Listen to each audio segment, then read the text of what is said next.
não parar, não precipitar e não retroceder. Então dizer para esse cara, sabe quando nós vamos parar? Nunca. Nunca na sua porca vida. Né?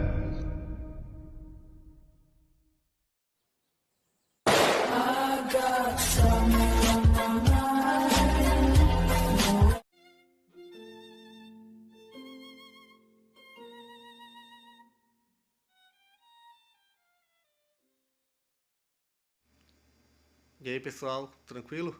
Então vem aqui antes do vídeo começar, pedir para vocês se inscreverem, quem não for inscrito, compartilhar, curtir, comentar. Quem puder seja membro do canal, que isso ajuda bastante. Tem também o link do Apoia-se. Quem puder ajudar nosso canal e apoiar financeiramente vai ser muito bem-vindo. Mas o mais importante é transmitir o conteúdo e os conhecimentos do professor Olavo de Carvalho para mais e mais brasileiros. Então compartilhe e ajude aí nossa causa.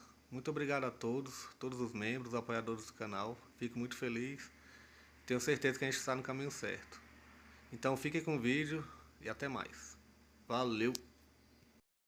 Uma das coisas que fica mais claras aqui na experiência que eu estou tendo com a música popular aqui nos Estados Unidos é a diferença brutal que existe entre a música country genuína e ou a sua versão industrializada ou a música industrializada em geral. Certo? Os grandes compositores e cantores country, eles todos falavam da sua experiência real. A música tem um sentido narrativo muito forte. Tá certo? Quando você na música industrial, já não é isto, já é uma imitação. É uma segunda versão disto, feita para um propósito industrial, comercial específico. Propósito que os primeiros compositores já não tinham. Tá certo? De certo modo, vamos dizer que eles compunham para si mesmos e para o seu grupo de amigos, e só em segundo lugar aquilo chegava, vamos dizer, a um público. Né? É muito interessante você acompanhar a vida de alguns desses compositores da música country. Muitos deles se conheciam, eram amigos, e eles compõem de certo modo uns para os outros, tá certo? Ou para si mesmos. É claro que depois apresentava aquilo num show, mas o show não era senão, de certo modo, o mesmo círculo social ampliado. E esse público captava, então, instantaneamente aquela emoção, aquele sentimento que os cantores estavam passando, como se eles próprios participassem disso. Então, era, de certo modo, era a voz de todo o povo que ecoava, né? Nas mentes daqueles compositores. Depois, hoje em dia você não encontra mais isso. Não tem mais, quer dizer, o sistema aí da chamada indústria cultural tomou conta e ela dita as normas. Ela dita as normas não só em função daquilo que lhe parece ser aceitável pelo público, por um público que é concebido como uma espécie de média estatística e não uma vivência real, mas em função, às vezes, de certas alterações de comportamento que eles querem induzir nesse público. Ou seja, a música usada como um instrumento de manipulação e de engenharia social. Praticamente, hoje, é só isso que se encontra. No cinema também é a mesma coisa. Hoje, dificilmente se faz algum filme que não seja pura engenharia social. Certo? Então, esse é um material que, vamos dizer, esse é veneno puro. Você consumir essa coisa realmente você se imbecilizar. Tá certo? Principalmente quando aparece algum filme, uma coisa assim que pareça ter um sentido esotérico muito profundo, aí é que a imbecilidade vai mais fundo. Né? Um dia tem uns amigos meus que chamaram para assistir o filme Matrix, e eles estavam assim deslumbrados com Matrix, aquilo parecia que era a revelação. Né? E daí eu assisti os 15 primeiros minutos e não aguentei mais, porque ali era um mundo falso, mas era um mundo falso tão completo, que, por exemplo, o sujeito te dava uma banana, o negócio tinha aparência de banana, tinha casca de banana, tinha polpa de banana, tinha gosto de banana, nascia numa bananeira, nascia no terreno onde se planta banana, mas era tudo falso. Então era a imitação completa. Eu digo, escuta, mas espera aí, eu não posso assistir uma coisa dessa. A ideia da imitação completa, ela em si é autocontraditória, e eu não posso ficar impressionado com uma coisa que eu já sei que é autocontraditória e que jamais acontecerá em nenhum mundo concebível. Tá certo? Então, se há um problema no mundo que não existe, é esse. Quer dizer, você criar um mundo de sensações físicas totalmente falsificado, 24 horas por dia, fala, não, posso me preocupar com tudo, menos com isso. O diabo é poderoso, mas não tanto. Né? Então eu assisti os 15 minutos daquilo e chegou uma hora e falei, não, isso aí é uma coisa realmente para retardado mental. Tal como, né, o tal do Exterminador do Futuro, que voltava para o passado para alterar o seu próprio futuro, né, sem se preocupar com o que acontecia durante essa transição, né, de onde estava a transição. A transição ocorreu no futuro, no presente ou no passado. Tá certo? Então, os camaradas não esclareciam nem isso. Então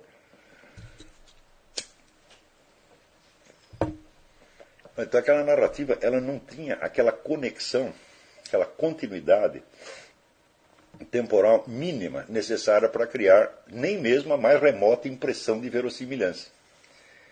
Então eu olhava aquilo e falava, mas como que as pessoas podem, vamos dizer, se emocionar, né, com uma narrativa que está dizendo para você, eu não posso acontecer. Nem neste mundo, nem em qualquer outro mundo, né, existente ou por existir. Né? Então eu vi o seguinte, elas se emocionavam com cenas isoladas, né, e elas criavam uma outra conexão que existia só na mente delas. Então, de certo modo, a narrativa estava sugando, né, as energias interiores daquelas pessoas. Mas, bom, assiste 3 filmes desses, você já está idiota. A não ser que você rememore a experiência, né, e perceba o que se passou. Como você foi ludibriado. Bom, com música também acontece a mesma coisa, a 3x2.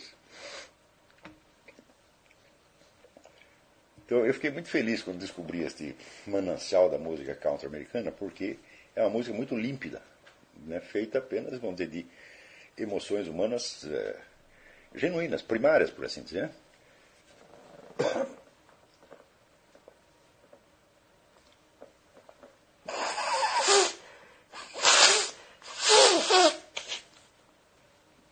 E onde eu não vi, até agora, nenhum elemento, vamos dizer, de falsificação ou de manipulação.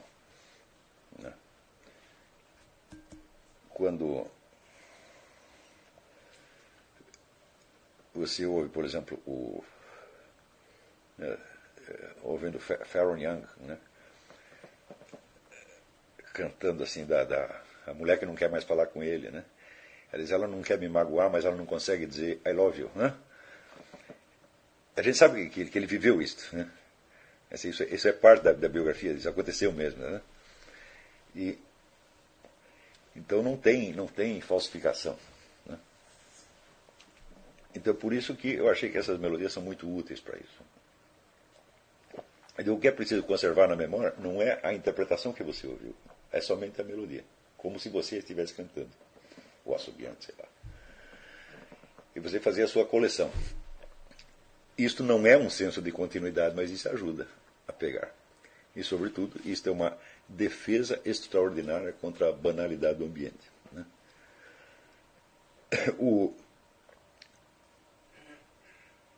Um elemento muito importante para a formação de uma pessoa intelectualmente preparada, ela conseguir uma certa independência em relação ao ambiente psíquico em torno.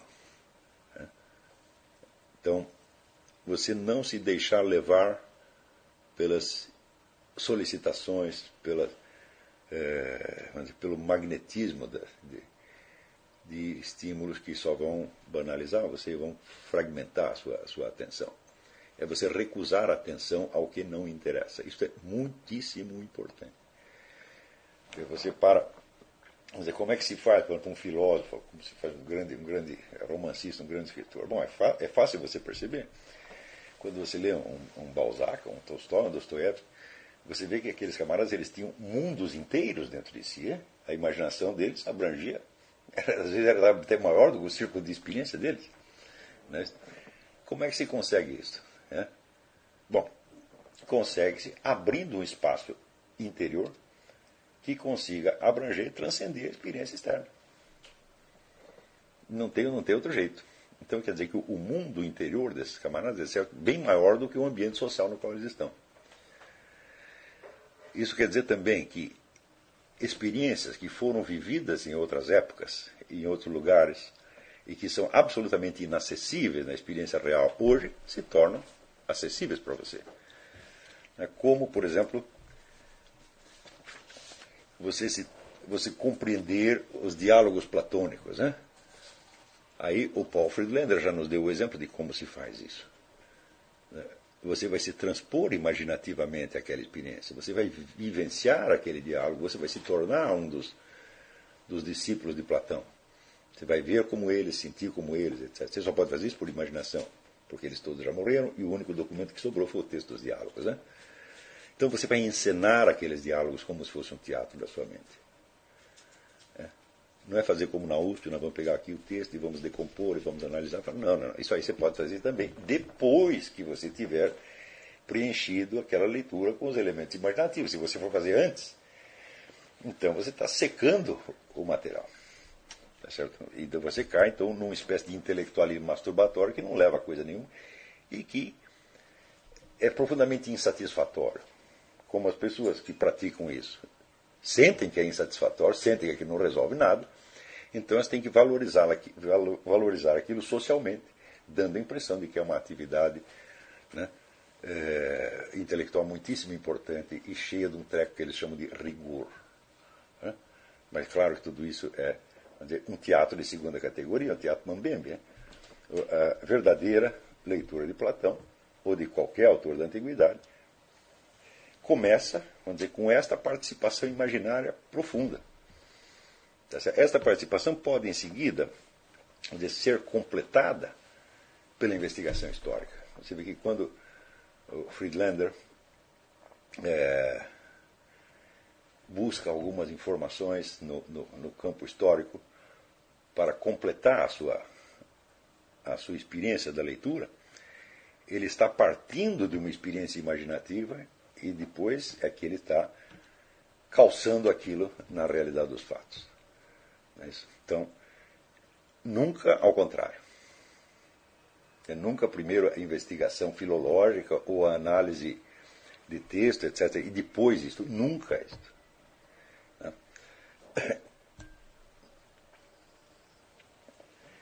Então, para isto, significa que você precisa ter, vamos dizer, uma imaginação possante, né? Capaz de se desligar do imediato, mas se desligar sem se alienar dele. Você não se trata de você viver no mundo da lua. Né? Trata de você integrar a experiência momentânea, geralmente banal, num mundo maior. Tá certo? Agora, se você sente que a experiência imediata, o meio imediato, está oprimindo você e você quer fugir dele, aí você está lascado. Porque não se trata de fugir, trata-se de engoli-lo e transformar em outra coisa. Então,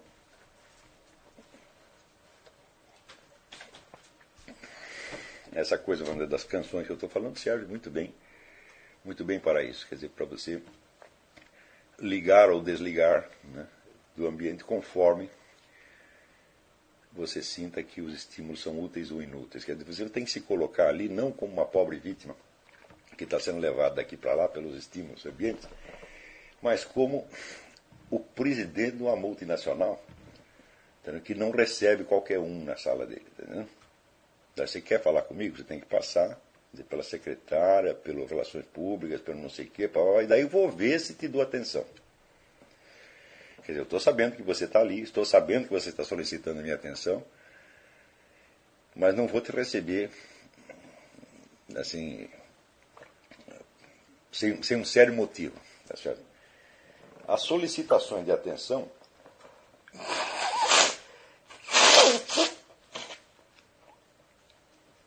são uma coisa que pode destruir a sua vida intelectual por completo.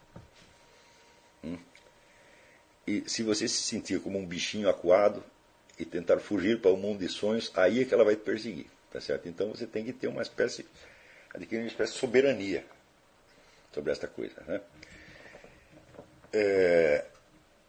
Não tema, se você for capaz de fazer isso sem magoar as pessoas, então você é um artista. Em geral, poucas pessoas são.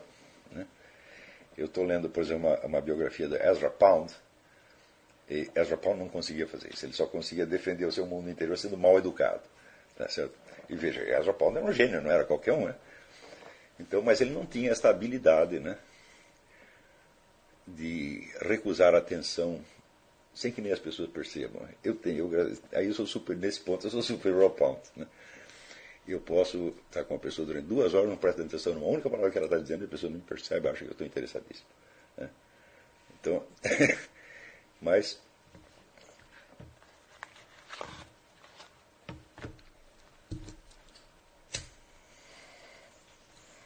eu desenvolvi isso quando eu comecei a ir para a escola, que minha mãe ia me acordar, né? Então eu estava na cama, eu fingia que estava acordado e conversava com ela, mas eu estava dormindo. E ela ficava crente que eu já tinha acordado, estava no último sono. Então, quer dizer, cada um inventa os recursos que puder, tá certo? Mas sempre busque a continuidade da sua melodia interior. Isso aí, sem isto você não vai conseguir se defender. Mais ainda, como você viu no Brasil, e o ambiente brasileiro é só banalidade, e é só, vamos dizer, é uma coisa de sanguessuga, né? Todo mundo é um sanguessuga de atenção no Brasil. Para qualquer mesquinharia, né? Quer dizer, o sujeito, por exemplo, eu conheço pessoas que adoram conversar sobre doenças, né? Ah, eu tenho tantas pontes de safena, não sei o que, eu sofri um AVC, não sei o que, e esperam que a gente preste atenção nessa porcaria. Né?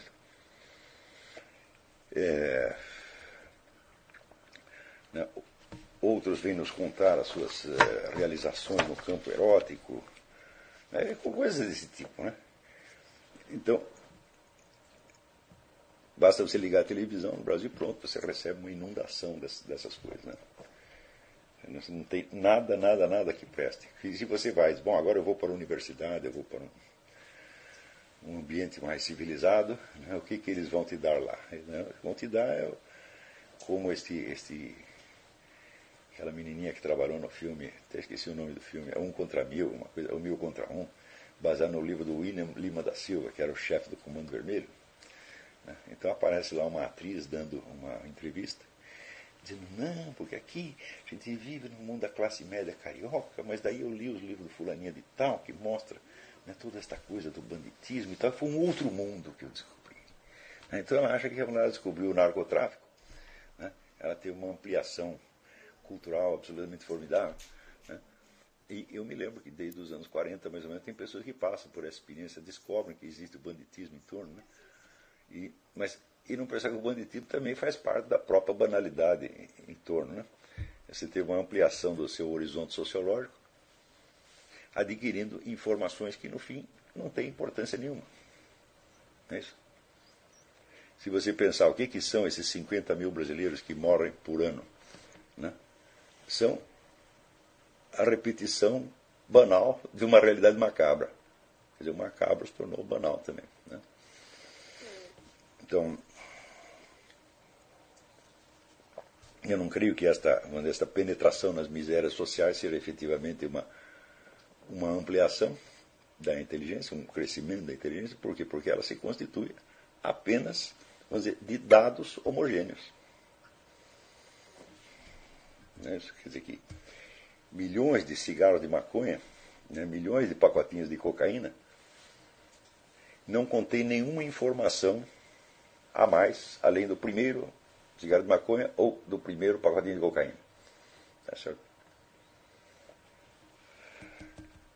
Então, isso aí, vamos dizer, são informações desse tipo que você tem acesso nas universidades. Quer dizer, eles vão te fazer uma penetração na banalidade, uma absorção de banalidade, né, disfarçada de tomada de consciência. Alguns chamam uma certa chamada de conscientização, essa porcaria. Então, como não há mudança, não há um acréscimo qualitativo, não é ampliação nenhuma. Você está apenas tomando nota de mais fatos banais que não significam grande coisa. Né? Agora, isso não acontece, por exemplo, quando você lê um diálogo de Platão. porque ele vai inaugurar possibilidades cognitivas que você não tinha antes. Ele não está apenas te dando novos fatos da mesma ordem, do mesmo plano, mas está te elevando a um outro plano, de onde todos os fatos aparecem transfigurados. E é esta a experiência que você tem que ter. Não é isso? Mas, na Universidade Brasileira, você é capaz de até transformar um texto de Platão numa investigação de banalidade. Você veja que, por exemplo, nos últimos 30 ou 40 anos,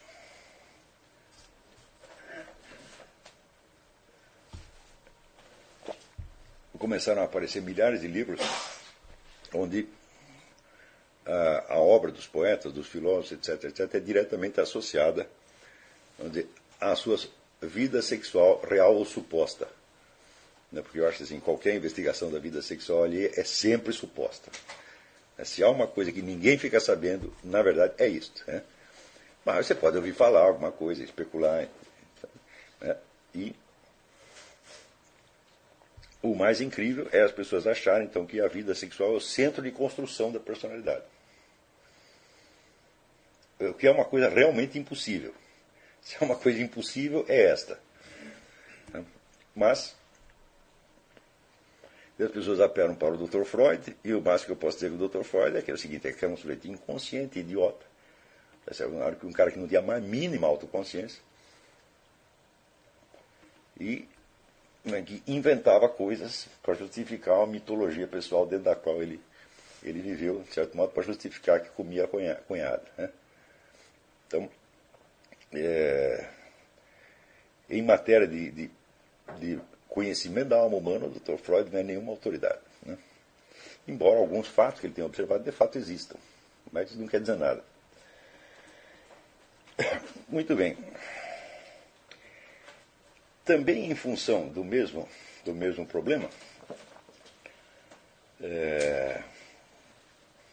e já que eu estava falando na biografia do Pound, então, me perguntaram para o Pound o que Pound esteve na cadeia durante 12 anos, sem nenhuma acusação formal, sem nenhum processo, até hoje não se sabe exatamente o que ele estava fazendo lá.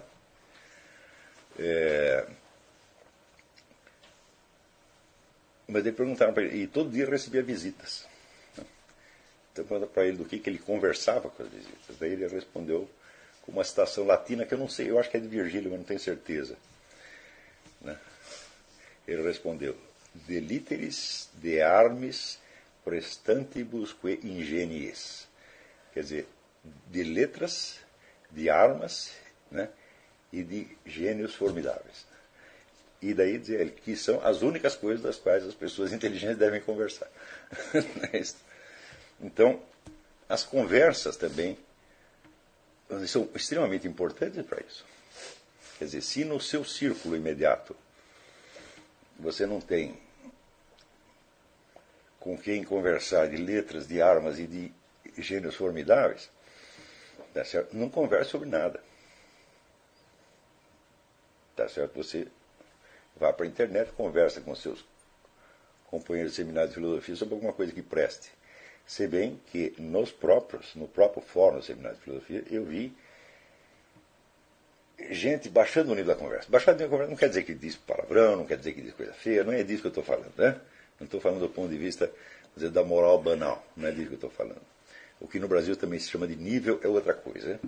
Alto nível no Brasil significa um fingimento de polidez, também não é disso que eu estou falando.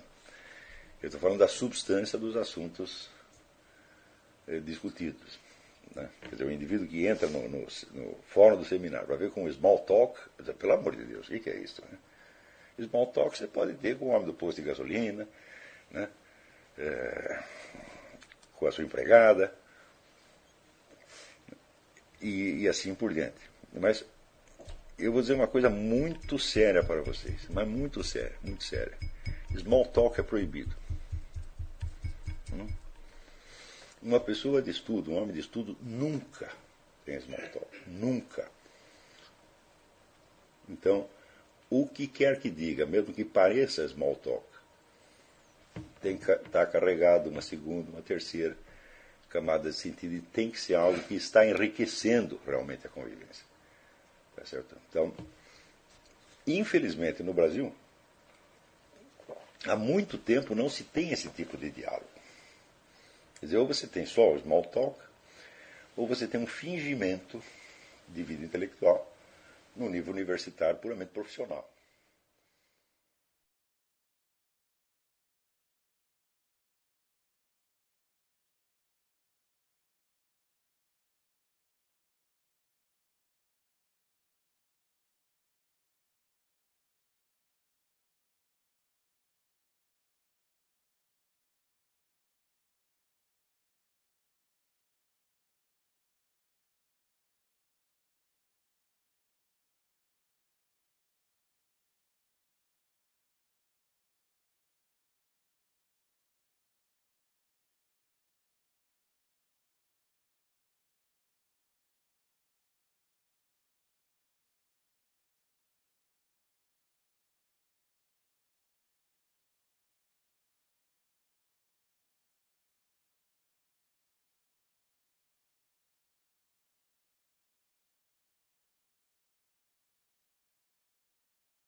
Chegamos a mais um final de uma aula, de um vídeo. Espero que tenham gostado.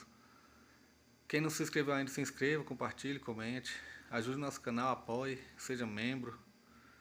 E ajude o nosso canal a chegar a cada dia a mais brasileiros que precisam muito do conhecimento do professor Olavo de Carvalho. Então é isso aí, fique com Deus, até o próximo. Valeu! Então é isso aí, pessoal. Que é o nosso canal. Que são alguns livros que eu já li.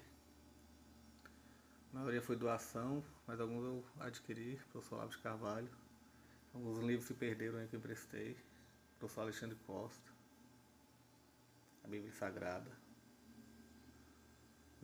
10 lições sobre Karl Marx. Indico a não ler esse livro, que é muito ruim mesmo. Alguns pensadores aqui que realmente, como o professor Olavo de Carvalho disse, não são pensadores. Valeu, tamo junto aí. Apoie nosso canal, seja membro.